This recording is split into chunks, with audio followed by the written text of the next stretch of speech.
ನಮಸ್ಕಾರ ಸ್ನೇಹಿತರೆ.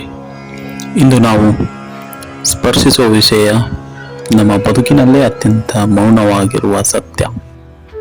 ಬಹುತೇಕ ಜನರ ಮನಸ್ಸಿನಲ್ಲಿ ಗರುಡ ಪುರಾಣ ಅಂದರೆ ಏನೋ ಭಯಂಕರ ವಿಷಯ ಅನ್ನೋ ಭಾವನೆ ಇರುತ್ತದೆ. ಆದರೆ ಮೊದಲ ಅಧ್ಯಾಯ ಭಯದಿಂದಲ್ಲ, ಅದು ಶಾಂತವಾಗಿ ಪ್ರಶ್ನೆ ಹಾಕುತ್ತದೆ. ನಾವು ಬದುಕನ್ನು ಹೇಗೆ ನಡೆಸುತ್ತಿದ್ದೇವೆ, ಈ ಅಧ್ಯಾಯ ಮರಣದ ನಂತರ ಏನಾಗುತ್ತದೆ ಅನ್ನೋದಕ್ಕಿಂತ ಈ ಕ್ಷಣದಲ್ಲಿ ನಾವು ಏನಾಗಿದ್ದೇವೆ ಅನ್ನೋದನ್ನ ನೋಡುತ್ತದೆ.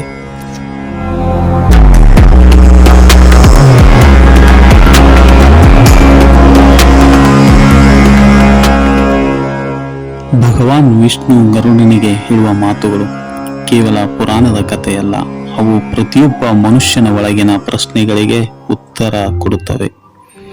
ದೇಹ ಕಾಲದ ಜೊತೆ ಬದಲಾಗುತ್ತದೆ, ಒಂದು ದಿನ ಅದು ನಿಂತು ಹೋಗುತ್ತದೆ, ಆದರೆ ಆತ್ಮ ಹಾಗೆಯೇ ಮುಂದುವರಿಯುತ್ತದೆ, ಅದು ಶಾಶ್ವತ.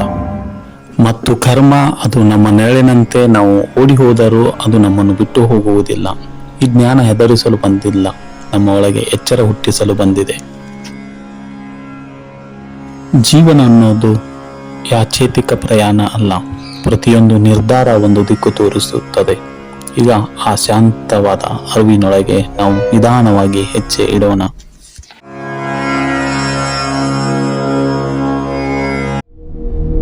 ಗರುಡ ಪುರಾಣ ಮರಣದ ನಂತರ ಕತೆ ಹೇಳೋಕೆ ಬರುವುದಿಲ್ಲ, ಬದುಕಿರುವಾಗ ಮನುಷ್ಯನು ದಾರಿ ತಪ್ಪದಿರಲಿ ಅಂತ ಹೇಳೋಕೆ ಬರುತ್ತದೆ. ಗರುಡನು ವಿಷ್ಣುವನ್ನು ಕೇಳುತ್ತಾನೆ, ಪ್ರಭು, ಮನುಷ್ಯನು ತನ್ನ ಜೀವನವನ್ನು ಹೇಗೆ ನಡೆಸಬೇಕು? ಇದೇ ಈ ಪುರಾಣದ ಹೃದಯ. ಆಗ ವಿಷ್ಣು ಉತ್ತರಿಸುತ್ತಾನೆ, ಜೀವನವು ಕೇವಲ ಉಸಿರಾಡೋದು ಅಲ್ಲ, ನಡೆಯುವ ಪ್ರತಿಯೊಂದು ನಡೆ ಕರ್ಮವಾಗಿರುತ್ತದೆ. ಬರೀ ಪೂಜೆ ಮಾತ್ರ ಸಾಕಾಗುವುದಿಲ್ಲ, ನಡವಳಿಕೆಯೇ ನಿಜವಾದ ಧರ್ಮ.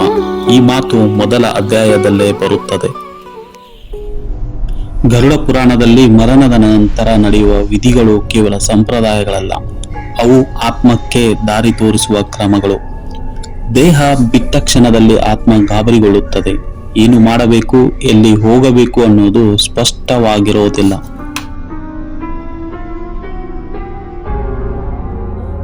ಮೊದಲ ದಿನ ನಡೆಯುವ ಶವ ಸಂಸ್ಕಾರ ಅತಿ ಮುಖ್ಯವಾದ ಹಂತ.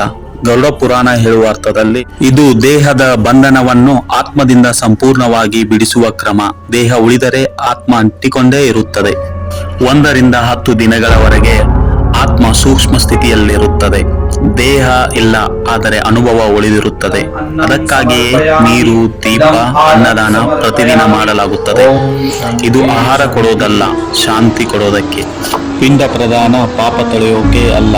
ಗರುಡ ಪುರಾಣ ಪ್ರಕಾರ ಆತ್ಮ ಹೊಸ ಹಂತಕ್ಕೆ ಹೋಗೋಕೆ ಒಂದು ಸ್ಥಿರತೆ ಬೇಕು. ಪಿಂಡ ಅದೇ ಸ್ಥಿರತೆ. ಈ ಹಂತದಲ್ಲಿ ಆತ್ಮ ಹಳೆಯ ಮನೆಯ ಬಂಧನದಿಂದ ನಿಧಾನವಾಗಿ ದೂರವಾಗುತ್ತದೆ. ಅದಕ್ಕಾಗಿಯೇ ಅಶೌಚ ಮುಗಿಸಲಾಗುತ್ತದೆ. ಅರ್ಥ ಸ್ಪಷ್ಟ, ಬದುಕಿರುವವರು ಮುಂದಕ್ಕೆ ಸಾಗಬೇಕು, ಆತ್ಮವು ಮುಂದಕ್ಕೆ ಸಾಗಬೇಕು. 12 ಅಥವಾ 13ನೇ ದಿನ ಆತ್ಮದ ಸ್ಥಿತಿ ಸ್ಥಿರವಾಗುತ್ತದೆ ಅಂತ ಹೇಳಲಾಗುತ್ತದೆ. ಅದಕ್ಕಾಗಿಯೇ ದಾನ, ಭೋಜನ, ಪ್ರಾರ್ಥನೆ ಇದು ಅಂತ್ಯ ಅಲ್ಲ, ಇದು ಒಂದು ಹಂತದ ಪೂರ್ಣತೆ. ಇಲ್ಲಿ ಒಂದು ಕಠಿಣ ಸತ್ಯ ಇದೆ, ವಿಧಿಗಳು ಸಹಾಯ ಮಾಡುತ್ತವೆ, ಆದರೆ ಕರ್ಮವನ್ನು ಅಳಿಸಲಾರವು. ಗರುಡ ಪುರಾಣ ಸ್ಪಷ್ಟವಾಗಿ ಹೇಳುತ್ತದೆ, ದೇಹ ಸುಟ್ಟರೂ ಕರ್ಮ ಸುಡುವುದಿಲ್ಲ. ಅದಕ್ಕಾಗಿ ಗರುಡ ಪುರಾಣ ಮರಣದ ನಂತರ ವಿಧಿಗಳಿಗಿಂತ ಬದುಕಿರುವಾಗಿನ ನಡೆಗೆ ಹೆಚ್ಚು ಮಹತ್ವ ಕೊಡುತ್ತದೆ. ವಿಧಿಗಳನ್ನು ಗೌರವಿಸಿ, ಆದರೆ ಜೀವನವನ್ನು ಸರಿಯಾಗಿ ನಡೆಸಿ.